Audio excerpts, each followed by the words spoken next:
Bien le bonjour à tous, ceci est une vidéo que je vais faire pour vous pour expliquer un petit peu la crise belge et les problèmes qu'il y a en Belgique. J'avais déjà réalisé une vidéo auparavant, mais où ce n'était même pas avec Movie Maker, où c'était avec des maquettes en papier, etc. Donc voici donc cette vidéo réactualisée au goût du jour et avec des meilleurs moyens. Enfin, c'est pas plus ça, des moyens. C'est une vidéo qui s'adresse à ceux notamment qui connaissent pas la Belgique, qui comprennent rien à la crise, hein. C'est évidemment pas professionnel du tout, c'est parfois avec un second degré, parfois pas gentil pour aucun des partis dont je vais parler, mais bref, c'est plus facile à retenir et à comprendre ainsi. Alors, pour commencer, attendez, j'enregistre le micro. Voilà.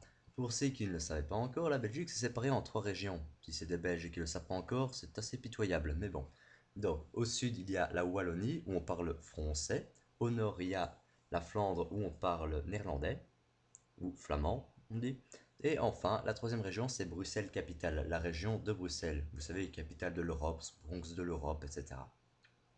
Pour commencer, au sud, la Wallonie, dont le représentant est le coq wallon. Pour les détracteurs et ceux qui critiquent, la Wallonie est souvent considérée comme un pays où il y a beaucoup de gens très fêtards, très conviviaux, mais à tendance chômeurs, poivreaux, etc. Ils sont fans de football, surtout pour supporter le foot et suivre tous les matchs en buvant beaucoup de bière, etc. Et ils aiment aussi faire la grève pour ne pas travailler. Pour cela, la Wallonie vote en général en masse pour le Parti socialiste, un parti de gauche qui est un partisan de l'assistanat et donc qui donne beaucoup d'argent même si on a des problèmes de santé, si on ne travaille pas, on gagne toujours quelque chose. Alors évidemment, on ne peut pas leur en vouloir, c'est normal qu'on veuille voter pour avoir de l'argent même si on ne fait rien. Avec la figure de proue qui est Elodie Roupeau, le président et le formateur de la Belgique pour l'instant. Au centre, donc, la région de Bruxelles-Capitale. Bruxelles-Capitale est une ville tout à fait normale avec sa criminalité, ses ghettos, ses cités, etc. Ses gares du Nord avec les quartiers, enfin bref. Donc, vu que c'est une ville, les gens sont un peu plus carriéristes et votent en général pour des partis de droite qui font en général gagner. Au plus on travaille, au plus on gagne. Vous savez, ce genre de philosophie. Avec le MR, qui est le parti de droite, centre-droite classique avec un des personnages les plus importants, Didier Reynders. Ils peuvent aussi à Bruxelles voter pour des partis de centre, CDH, avec Joël Milquet, même si pour un centre, en fait, ça suit pratiquement tout le temps les mêmes décisions que le Parti Socialiste de la Wallonie, mais bon. Ou bien encore voter pour Écolo, qui est à mon goût un parti qui sert pas à grand chose parce que l'écologie c'est plus une philosophie que un réel parti politique. Et surtout qu'ils suivent eux aussi pratiquement toujours les socialistes. Mais bref. Chacun ses goûts. Je ne critique pas, je ne fais que donner mon avis. Oui, en fait, je critique, je l'avoue, c'est mal. Enfin, au nord, c'est ici que c'est intéressant, la Flandre, où on parle néerlandais. Pour les détracteurs, alors, en général, on a tendance à qualifier les Flamands en personnes un peu plus rigides, plus travailleurs, plus ambitieux, mais aussi plus prétentieux. Les Flamands sont en général fans de cyclisme. Ils ont des belles routes bien plates dans leur plat pays pour faire des kilomètres à vélo et en général même à embêter les voitures. Quand vous allez en Flandre, c'est affreux. Il y a plein de vélos, faut faire très attention, ce sont les rois de la route là-bas. Les Flamands ont également tous leurs partis comme dans le sud, hein, les partis socialistes, de centre et celui dont on va parler en général, les partis de droite très franches qui sont carrément indépendantistes, c'est-à-dire qui veulent que la Flandre se sépare un petit peu de tous ces chômeurs wallons du sud. Donc la NVA, qui veut dire Nouvelle Alliance Flamande, avec comme personnage principal Bart de Wever. Maintenant, on arrive enfin à la partie sur BHV, le problème dont on parle tout le temps, le problème communautaire par excellence. Pour ceux qui ne le savent pas, Bruxelles se trouve géographiquement en Flandre. Vous voyez là, le petit point gris au milieu du rouge.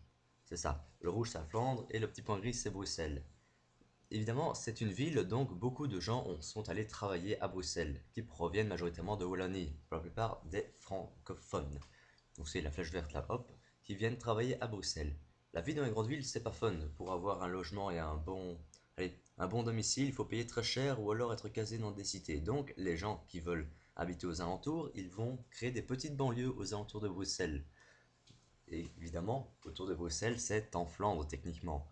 Et donc on a tous ces francophones qui vont aller s'installer tout autour et finalement les communes dans lesquelles ils arrivent deviendront des communes avec des majorités de francophones. Enfin, une bonne partie de francophones. Ce sont celles qu'on va appeler les communes à facilité. Ces communes à facilité, en général, les gens qui habitent dedans peuvent avoir leur papier en français et peuvent voter pour des politiques qui sont eux aussi de BHV. BHV, c'est la zone où Bruxelles et commune de la facilité. Donc il peut voter pour des francophones, pour des wallons, enfin pour des bruxellois, alors qu'ils se trouvent théoriquement en Flandre. Et c'est là que ça embête déjà un petit peu les Flamands, car de un, ces gens, enfin, à leur goût, ils veulent pas parler flamand, donc c'est mal. Et en plus, alors que c'est la Flandre qui doit évidemment s'occuper de la commune, qui doit nettoyer la commune, s'occuper des travaux, etc., les gens qui habitent dedans, ils votent même pas pour des Flamands. Donc là, ça les embête un petit peu, voire carrément, et depuis la dernière élection, les Flamands ont élu, enfin, comme un des principaux gagnants des élections, Bart de Wever, l'indépendantiste flamand. Bart de Wever, qu'est-ce qu'il voudrait? Que tout autour de Bruxelles, ça redevienne flamand.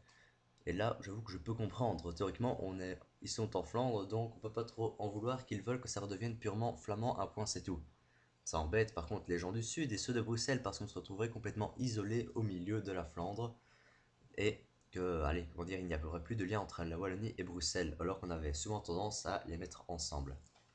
Et donc, depuis ces élections, le gouvernement ne sait pas se faire, vu qu'il faut, pour faire un gouvernement en Belgique, pas un type qui a la majorité et qui a tous les pouvoirs. Non, en Belgique, c'est tous les partis qui ont leur mot à dire, et vu que tous les partis ne sont pas d'accord entre eux, les gens du Nord ne sont pas d'accord avec ceux du Sud, c'est la crise depuis plus de 400 jours.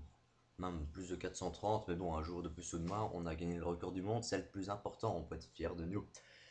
Donc, le gouvernement est en affaire courante, c'est-à-dire qu'il n'y a pas de gouvernement, qu'on gagne un peu la même chose que l'ancien gouvernement et qu'on ne peut faire aucune grosse décision.